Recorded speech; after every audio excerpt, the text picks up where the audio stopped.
So ఎవరు కూడా ఏది కూడా ఆలోచించే అవసరం లేదు, భయభ్రాంతులకు గురయ్యే అవసరం లేదు.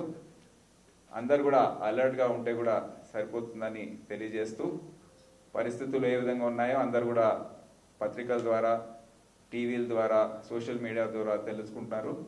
ఫేక్ న్యూస్ ఏదొచ్చినా నమ్మవద్దని కోరుతున్నాము.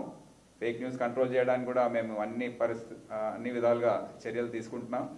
కానీ ఎవరు కూడా అబద్ధాలు, తప్పుడు వార్తలు నమ్మవద్దని, ఏదైనా ఉన్నా 100-112కి ఫోన్ చేసి కనుక్కొని, ఇంకే సహాయం కావాలన్నా డయల్ 112 చేసి ప్రభుత్వం ద్వారా సహాయం తీసుకోవాలని తెలియజేస్తూ సెలవు తీసుకుంటున్నాం.